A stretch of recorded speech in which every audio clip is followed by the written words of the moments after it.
advantage of having braid, casting and not having any kind of stretch. So I know it's happened to everybody here. When you make a long cast and a fish bites, if you can imagine your line, you make a long cast as far as it will go, your line lays down on the water, your bait sinks to the bottom. Well, your line is still laying right on top of the surface.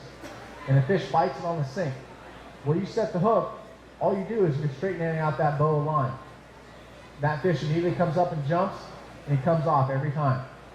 With braid, when you set the hook, you bring it home. I mean, you pile drive them. And it's something that zero stretch. You straighten out that bow, you get a good hook set in the fish, you bring him in, he's hooked perfect. That has been the biggest thing for me, is getting that low stretch hook set. And I've caught more fish because of it. And not only that, I can cast it farther because that braid is so soft that it just goes forever. Now the other thing, I know everybody out here is throwing a drop shot. A lot of times, if you're throwing a drop shot all day long, you will have to have 2 or 3 setups that are exactly the same. So when that thing gets so twisted up with line, you have to put that down, grab a new rod, fish it for part of the day. When that thing gets twisted up, you put that down, you grab your last rod to finish out the day. With braid, you can fish it all day long, and you will never show line twist. You can use a swivel. You can, but for me, I want that, with a swivel, you can only use a short leader. If you use a swivel, you're not going to be able to reel it into your guides to make a cast. And so with a swivel, your leader is going to be really short. Now, I definitely want a big enough leader, especially in the clear water here at home, but I want my braid to be as far away from my hook as possible. Especially at Diamond Valley, the water is so clear. We go to Lake Mead, that's pretty close. The water is unbelievably clear. And I would rather have fluorocarbon close to that, bait that I'm throwing, so the fish doesn't see that braid. If you run that swivel, you're gonna have a shorter leader and the fish might see it. I run the same pound test for smaller baits and everything on top water. Again, 30-pound braid, 20-pound monofilament, and again, even with a small bait, you can make a farther cast with them than you can with a straight monofilament.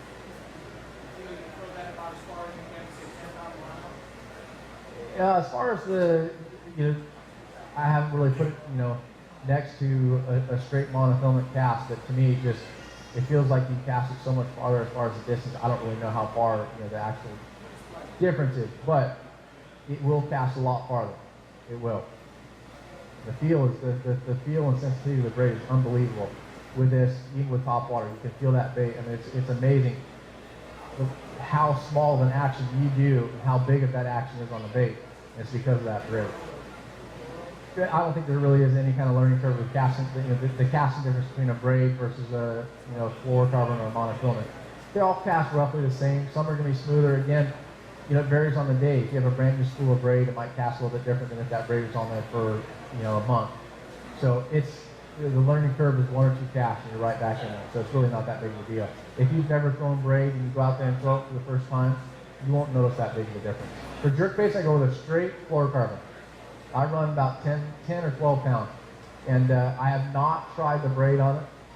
But to me, I want the advantages of fluorocarbon. I want that bait to sink more. On a longer cast, that bait's going to get deeper than it will if I'm running braid. Braid's going to float that bait a little bit more than the straight fluorocarbon would. So for me, a jerkbait is a good clear water bait. It's a good suspending fish bait, so you're going to want to get that bait deeper typically. So for that reason, I've always run fluorocarbon. I've never had a braid twist up ever. I've never had it show line twist. Again, you can run it for 6, 8, 9 months, and it will never show line twist. I use Sunline braid, 12-pound. Super PE is the one I run right now.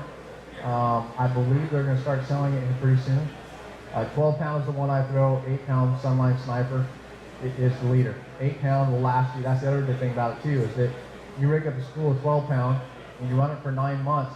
You buy one spool of 8 pounds. 8-pound will last you just as long because you're only using 6, 8 feet every time you use it instead of running, 100 yards per spool. You fish for a day with a drop shot. You're going to go through 200 or 300 yards because it shows line twist so much. I used one spool of 8-pound all year long this year. I fished 13 tournaments this year, probably a good 130 days on the water this year alone, and I only went through one spool of 8-pound test, 600 meters of leader material. And actually, I just changed up a new spool because I want a fresh spool. There was still probably a good 100 yards left over. So your line will last a lot longer, and it's just the advantages are insane. And every once in a while I change the braid. For me, it's about 2 or 3 tournaments I'll change the braid. Length of the rod, I always run a 7-foot rod. It's actually the Lucky Craft rod, the one that I use, which is it's a shaky head rod. They actually call it the heavy action, but it's an extra fast, meaning that it has a lot of backbone. The section right through here is very heavy.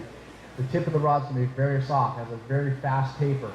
The advantage of that for casting, especially if you're target fishing. If you have a place where you're throwing a bait and you want to throw it in there and land it soft and be precise on where you put that bait, you're going to want a soft tip.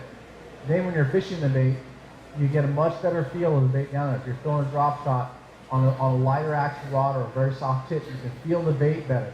You can let the weight sit on the bottom. You can move that worm easier than if you had a heavy action rod. A heavy action rod, when you pull it, it's not going to allow that bait to when you actually pull it, you're going to pull the whole bait off the bottom. With a softer tip rod, you can let that weight sit on the bottom. You can move the worm, which is what the drop shot's designed to do. The weight's designed to sit on the bottom, the worm's designed to suspend above it. And when you shake that, when you move that bait's going to move without moving away from the fish. You're going to keep it in a strike zone faster. So with that softer tip rod, you can leave it in a strike zone better, you can feel it better, but then having that backbone, when the fish does bite, you set the hook, you have that heavy action section of that rod right there that actually gets that hook. I fish it pretty fast, and to me, I'll have you hold on to the end of that. Okay, for me, any kind of finesse fishing, whether it's a shaky head or a drop shot, my key is a slack line shake, meaning that right now that bait is on the bottom. Now I'm not going to pop it real high. I don't want that bait to come off very high. I want that thing, if you can imagine the drop shot sitting there, if you can imagine that weight sitting there on the bottom. If I sit there and I go like this, all I'm doing is shaking the line. It's a slack line shake. I'm not hopping it real hard, but right here, if I'm sitting here shaking it, you can't feel me pulling that bait away from you. But right now, that worm is moving on a drop shot. That thing is moving down there, and the weight's never leaving the bottom. The weight's never even moving across the bottom. If the fish is sitting there looking at it, that worm is sitting right in front of them the whole time. If I sit there and I start hopping it real hard, that fish is looking at it, that bait's going to jump and basically swim away from it. A slack line shake allows me to sit there and shake it, and all I'm doing is shaking that line. That bait's moving down there. If I drop the rod tip, it's on the bottom, and I always want that bait on the bottom. What happens if you're hopping it and you drop the rod tip like this, it's going to start falling away from you. It means that you pulled it up off the bottom. So the whole time I want to be in contact with the bottom, and all I'm doing is shaking that line just like that. And I'll do it about that fast. I'll stop, reel in slack a little bit, I'll pull it just a hair, and immediately just drop and start shaking again. So slack line shake, I believe, is the key. It doesn't matter if I'm fishing a shaky head, dart head, which is a big deal out here, or a drop shot, I fish them both exactly the same.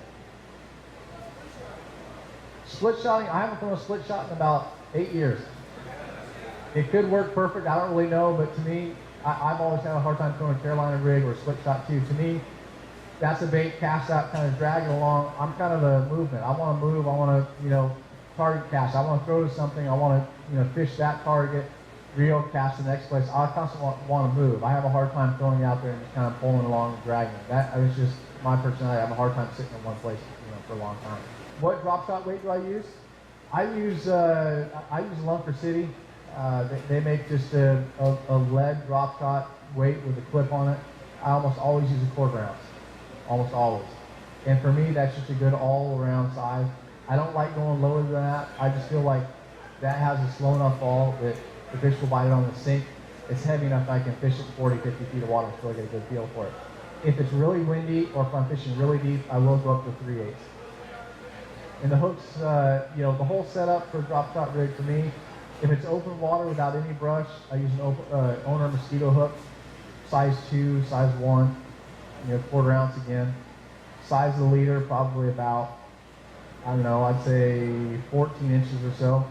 To me, I've never used a real short leader. I run that, 14, 15 inches or so leader. Worms, rope worm, or a Yamamoto cuttail or fin ankle, or the 3 worms I use. Any size roller, 4, 6, whatever you guys are comfortable with. And then the Yamamoto worm, that fin ankle is an awesome wacky rig worm, so I'll throw a wacky rig on a drop shot. or a cut-tail worm, on those hooks.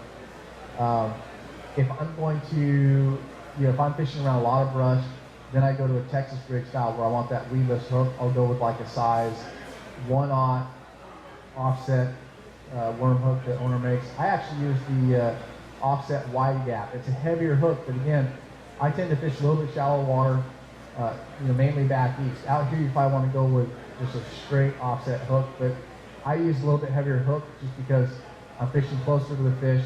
I'm not fishing very deep. The fish bites.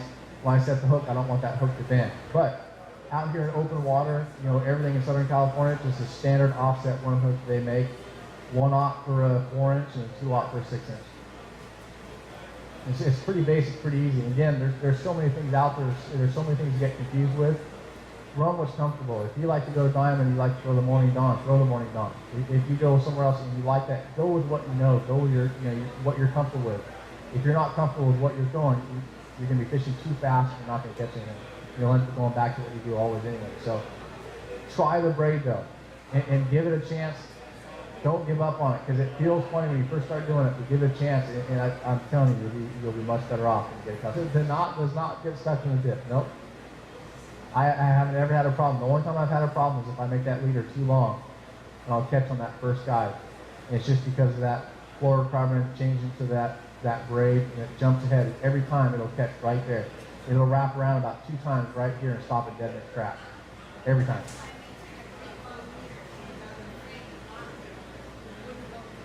The knot goes through just fine. I haven't had any issues with it. Now, I've never tried the micro guides. If you have if the rods you're fishing have any of those micro guides on there, I don't know how that goes through that. I've never tried it. This is the exact setup I use right here. We don't have the micro guides, so I don't really know, if that's an issue or not. I tend to back my drag off just a little bit. The question was, do I back my drag off a little bit because of the low stretch of the braid? I do just a hair, but it's just because I had a harder time,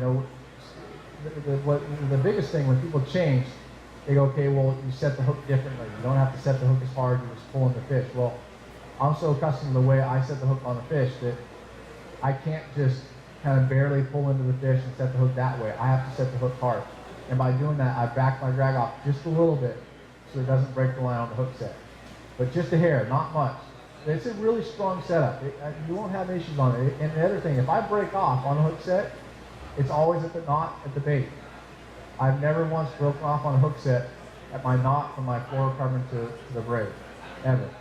If I break off, it's always right there, right where I tie on that bait, drop shot or shaky head. It breaks off there, and I don't know if it's the knot that I tie a Palomar knot, if it was a bad knot, or if it was in the fish's mouth a certain way that when you set that hook, it rips across their teeth and it cuts your line right there. I don't really know, but it's never broken right there at that uni knot. Do I ever retie it? I will. Yeah, I will retie it, and a couple reasons. If I'm retying my setup down here, whatever bait I'm throwing, a couple times where my leader gets really short, then I retie it. Or if I'm fishing around a certain kind of cover, rock or wood or anything, to where I start to feel a lot of, frays on my line in between there, I'll cut it off and retie it. And again, if you do it enough times, you'll get that knot down to where you can do it really fast. Because essentially, you're tying 3 knots. You're tying 2 knots to join that, the uni knot together, that fluorocarbon to braid. It's 2 unis. That's why they call it a double uni knot. So essentially, you're tying 2 knots there. Then you're tying 1 knot right here to your bait. So you're tying 3 knots. So it takes time, especially if it's windy. It's harder to tie that with that light braid line. But I have it down. I've timed it. I have it down to 2 minutes before I'm up casting again. So really, it doesn't take that long. With backing, I just put a 6 or 8 pound monofilament backing on there. Run it to where I think it's good, and then put my braid on top of that. A drop shot, as far as how I do it, it really depends on where the fish are at, how I'm fishing. If I'm fishing vertical, if I'm seeing a lot of fish on my graph down there, I'm fishing straight vertical.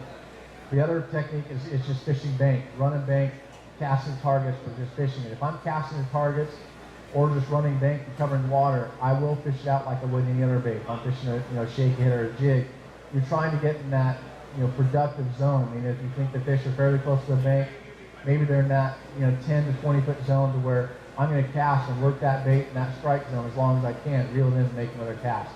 But if I'm fishing vertical, I'm physically looking at the fish on my depth finder. I run hummingbirds. I physically see them on there. I drop my bait right to them. If there's not a fish there, I'm not fishing. I'm looking for a fish. I'm sitting there waiting. When I see one, I drop to it. And Diamond is very good at that. So is Parrot, especially right now. The fish stay out there in that deep water. And basically, I will go out there and I'll fish the entire day without ever casting to a fish. If I see a fish on my graph, I drop to it. If he's not on there, I'm looking for one. And when I see him, I drop to him. I won't ever make a cast. I stay pretty standard with the size of worms I use. The roe, the 4 and the 6. The thin Senko, the M1 makes, I think is 5 inches long. And that's it. I keep it pretty basic. The only time I'll ever change is if I'm fishing heavy line and shallow water with a drop saw, I'll go up to 7 inch. But really, keep it basic. 4 or 6 inch. That's all you need. Length of tag in on drop shot? About 14 inches. Anywhere about that far right there. 14, 15 inches. I never really changed it up. Every once in a while, a Diamond Valley is a good example. Again, if the fish are suspended more, a lot of times I'll try a bigger leader, but I always end up going to about, and it varies. It doesn't have to be exact. I tie the knot. When I look at it, I go, that looks good, I put the weight on it. To me, I don't think that is as important. I hear a lot of people fishing a real small leader. If I'm going to fish a real small leader, I can go with a shaky leader. To me, I don't think it has any advantages by running. If you're running that, a 2-inch leader on a drop shot, I don't think there's any advantage doing that versus running a straight shaky head. So if I think that they're right on the bottom, I'll go to the shaky head instead of the drop shot. The question was, do I fish the same baits back east as I do here? When I first started fishing back there, I did not. I fished everything that I read was supposed to work there, and what someone told me was supposed to work there. I did terrible. When I went to start, fishing my strengths and what I felt comfortable with, I started catching the fish better. But I will tell you this, the farther I go back east, the more I fish the Yamamoto stuff, the Senko, the 5-inch Senko, which, again, I know everybody out here has thrown that because the Senko is just a fish catching bait. It doesn't matter where you go in the country. When you go back east, it's the same way. That bait catches more fish than any other bait out there. So when I get back there, I end up throwing more of that style. I throw a Senko. When I get closer out west, I'll go with that thin Senko or the rubber worm. They don't like the pretty stuff back there. On a drop shot, I go with a thin Senko all the time. Yeah, I will never throw the regular full-size Senko on a drop shot. If I can throw a full-size Senko drop shot, I'll throw a shaky head or weightless, or that nail rig, which is it's started in Japan, came out here. That's a real big thing. The nail rig Senko or nail rig rubber worm is awesome. Same thing. I fish exactly the same way, same setup, 12 pound, 8 pound. Run that nail rig, and again, it's just something else to try. The other question is, do I whack a rig drop shot? If I'm going to do that, that's when I go to that thin Senko, and I definitely do that quite a bit, especially out west. Back east, I don't do it, but out west, I definitely do it. Anytime you get in that clear, open water, I think the wacky rig works very good. A lot of the places we fish back east, the water's a little bit, dingier, it's a little more stained. You kind of go with the texture stuff more. You're throwing more targets, brush, trees, stuff like that. Out here, we have, clear water, more open water. Those 3-colored, hand board, rover worm is the fish seem to like it better. And then, I go with that wacky rig. Sometimes you just need something a little bit different than the guy before you. So I mess with scent. Sometimes I'll use it. I mean, I don't have a favorite one. I mean, there's so many of them out there. I think all of them could work. If you have one, I mean, they all stink. If it stinks, put it on there, try it. I'm not very particular about it. Sometimes I'll do it, other times I don't, and there's no rhyme or reason to it. I'll just try it sometimes. I don't think it hinders it. Does it help it? It might sometimes, but I've never seen it to be a huge factor. So, and again, it comes down to, your personal confidence. If you have confidence in doing that, every time, do it. Run what you're confident in.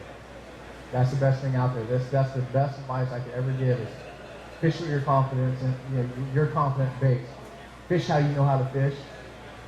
Try other stuff, especially the braid. Try it.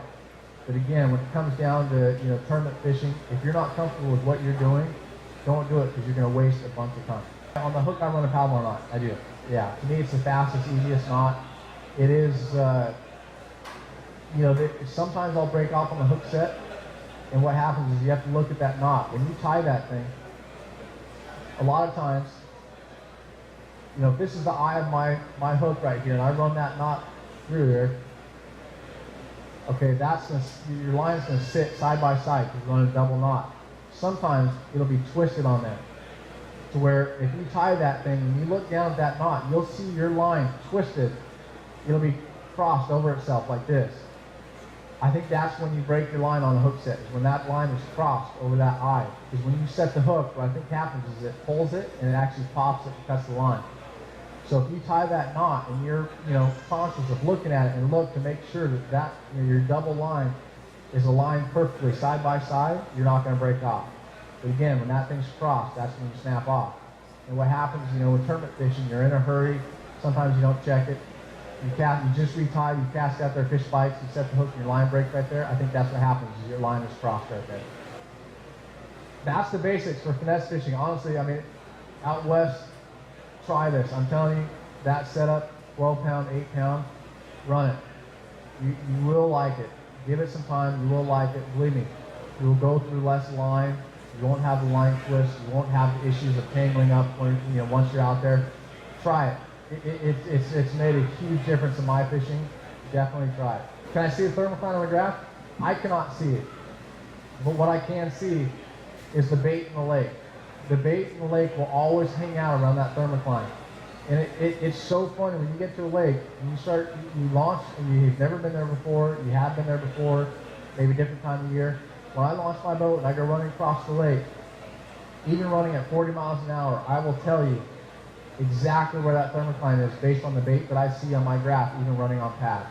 It always seems to hover in that zone. A lot of times, even running across the lake, especially the clear lake, if you get out and start running across, like you go to Diamond right now and you get out and start running across and start seeing bait in 35 feet of water, I'm telling you, that's where I'm going to start fishing. I want to start fishing in that 30 to 40 foot range. And it depends on the shad too, what phase they're in, but usually I can tell where that is. And even if they're not at the thermocline, the bait wants to hang out at a certain depth, the bass want to feed on that bait, and the bass are going to be at that kind of depth. So you can tell a lot just by launching your boat and running across the lake, just by looking at that bait down there. It's a good, idea of telling you where to start fishing. So you can learn a lot just by running, even on pad with your graph and just looking at what's down there. And it's funny because you'll fish all day. I'll go and fish in a foot of water 4 or 5 hours, and every time I move to a different spot, I'll see all the bait in 35 feet of water. It's hard to tell yourself that fast just to go and fish 35 feet, but a lot of times in tournament fishing, we're trying to eliminate a lot of stuff. So you'll end up eliminating, okay, they're not shallow, they're not 60, all the bait's in 30, I need to fish in 30. Lake Paris this time of year, I like to fish shallow. And Lake Paris is a different animal. All the tournaments are going to be won in deep water on an ice jig or a drop shot or a Carolina rig. And this time of year, they get out, the whole lake is shallow. There's that deep stretch over there, the trench. Most of the tournaments are going to be won over there, but if I go out there, I go and fish shallow rock and mud. And I catch a lot of big fish shallow, but that's just me. I'll do that for a couple hours. And I throw a crankbait at Lake Paris a lot. A shallow running crankbait, the RC 1.5, sorry, the LC 1.5, which they have over there in some new colors. The last couple years in the fall especially, I've caught bigger stringers than I ever have fishing shallow. Thank you so much for having me.